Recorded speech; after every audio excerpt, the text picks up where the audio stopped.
Lorsque la période d'abondance prit fin, l'humanité avait alors nomadisé en petites tribus durant des millénaires et les activités se partageaient selon le sexe des individus. Pour simplifier, les hommes chassaient et les femmes cueillaient. Et sur cette très longue durée, cette spécialisation a profondément marqué l'esprit humain. En effet, on a découvert que nos deux hémisphères cérébraux correspondaient à des fonctions différentes, l'un pour gérer le déplacement dans l'espace et l'autre pour manipuler le langage.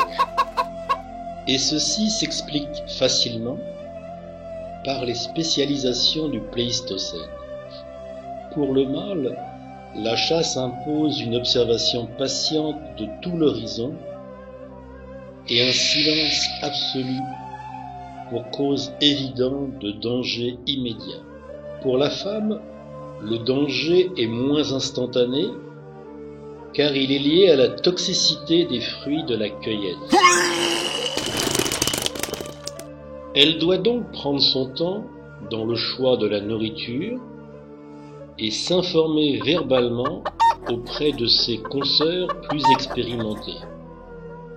Et l'on retrouve de nos jours cette hérédité préhistorique dans le fait que les fillettes sont généralement bavardes et les petits garçons escaladeurs, et que les talents féminins de choix et de comparaison de la cueillette se nomment désormais shopping. Ceci étant précisé, retrouvons donc la tribu primitive au seuil d'une nouvelle civilisation dénommée ère néolithique, moment où l'univers onirique, peuplé d'esprits totémiques, va commencer à engendrer les grandes mythologies de l'humanité. Signalons tout d'abord que le terme néolithique ou nouvelle pierre est une appellation du XIXe siècle pour distinguer cette période récente, dite de la pierre polie, de l'ancienne période ou pierre taillée. En effet, la pierre taillée donnant des éclats de silex est liée aux outils de chasse pour fabriquer les pointes de flèches ou de pieux, ou encore pour des racloirs. Par contre, les pierres sont polies pour être utilisées comme haches fixées sur un manche, ce qui indique un travail du bois et donc de construction d'habitations ou de pirogues, et par conséquent signale un passage du nomadisme à la sédentarisation. Mais fondamentalement, cette période est celle qui vit apparaître l'agriculture des céréales.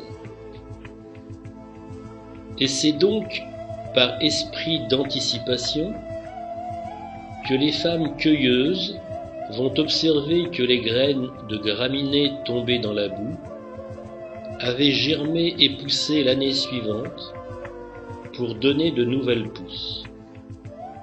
Mais, pour pouvoir observer la pousse de végétaux d'une année sur l'autre, il faut rester géographiquement stable, ce qui n'est pas le cas du déplacement brownien des nomades. Il fallait donc vivre dans un territoire restreint où la nourriture est suffisamment abondante toute l'année pour permettre cette stabilité. Par conséquent, les premières tribus initiatrices de l'agriculture furent d'abord sédentaires avant de cultiver les graminées sauvages, ancêtres de nos céréales. Maintenant, la génétique nous montre que nos céréales modernes viennent d'une même région d'origine, soit la partie nord du croissant fertile. D'un autre côté, l'archéologie nous montre qu'il y a 8000 à 6000 ans avant notre ère, cette région était plus arrosée et qu'elle formait une zone de lacs poissonneux entourée de collines boisées et giboyeuses.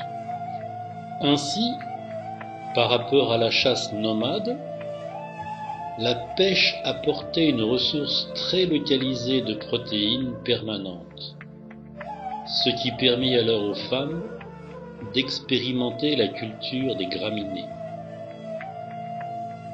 Et suivant la spécialisation sexuelle des activités, les hommes se consacrèrent alors à la pêche, tandis que les femmes cultivèrent les céréales.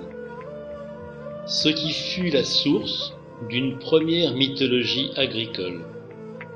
Comme l'hameçon et la canne à pêche n'étaient pas encore inventés, la méthode originelle de pêche était basée sur le harpon ou le trident, en association avec des assemblages de roseaux dont on se servait pour abattre les poissons dans les nasses pièges. Et du fait de ces activités nouvelles de stockage et de transformation, ces tribus agricoles délaissèrent alors les esprits des totems animaux pour créer des divinités plus anthropomorphes symbolisées par leurs outils. Comme pour les hommes, l'outil de pêche principal était le trident, on va donc le retrouver chez ces dieux primordiaux dans les mythologies antiques, comme c'est le cas pour Poséidon Neptune en Europe, Shiva aux Indes, le dieu Marduk à Babylone. De même, ce dieu mâle aura une correspondance avec l'eau, sous les formes de mer, de rivière, de pluie ou d'orage, et parfois couplé avec le poisson. Maintenant, la femme néolithique va être associée de son côté à différents éléments. Devenue gestionnaire des céréales, la femme doit affronter le principal ennemi, soit le rongeur. Comme le chat n'était pas encore domestiqué, la seule parade fut de se servir de serpents prédateurs de rongeurs. Mais le serpent présente un inconvénient, car sa morsure est toxique, voire mortelle. Cependant, en sélectionnant certaines espèces moins nocives, les femmes découvrirent que leur morsure procurait un effet narcotique. Et cette narcose les mettait en transe dite sacrée, qui permettait alors d'entrer en contact avec le monde des esprits et de l'au-delà. Ainsi débuta une longue association femmes prêtresses et serpents narcotiques, association sur laquelle le pouvoir matriarcal allait dorénavant s'appuyer. Et le serpent, enroulé comme une ceinture, va alors devenir le symbole même de ce matriarcat néolithique. Autre figure symbole du matriarcat néolithique, la vache nourricière. En effet, si la culture des céréales fournit des graines stockables, permettant une base alimentaire humaine en galettes, bouillies, pain ou bière, cette culture donne aussi de grandes quantités de paille et de foin, soit la base de l'alimentation des bovins. Il s'ensuit que la vache fut domestiquée en parallèle de la culture céréalière. Puis, compte tenu de l'aridité progressive de la région, le bovin devint surtout représentatif des civilisations agricoles qui pouvaient seules procurer le foin nécessaire. Fournissant alors le lait, la crème, les fromages et la viande, la vache fut très tôt intégrée dans les récits mythologiques et religieux. Signalons encore un autre animal typique du matriarcat d'origine, la panthère tachetée. Encore présent dans les savanes de l'époque, ce félin faisait l'admiration des tribus, en ce sens qu'il pratiquait le stockage de nourriture dans les arbres, à l'image de l'homme dans des greniers. Et comme son pelage est tacheté, sa représentation symbolique fut constituée de taches qui représentaient également les étoiles du ciel de nuit. Se dessina alors une première forme de religion matriarcale dans les premiers villages néolithiques. Les ruines de ces premiers villages montrent un regroupement de maisons en terre avec une pièce centrale servant de temple.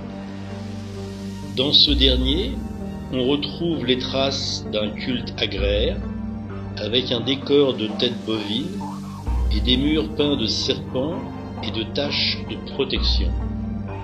Des cérémonies rituelles dirigées par une ou des prêtresses s'y déroulaient alors pour rythmer les activités agricoles et prédire l'avenir. De cette façon, en s'appuyant sur des représentations oniriques, le matriarcat va développer l'état-spectacle. Comme en parallèle, le climat devenait plus aride, les ressources de chasse et de pêche typiquement masculines diminuèrent et l'agriculture devint primordiale. Ainsi, les hommes néolithiques passèrent à temps complet à l'agronomie, managée par le système matriarcal. Et pour l'homme, un nouvel outil symbole apparut, soit la faucille de silex emmanchée sur un morceau de bois.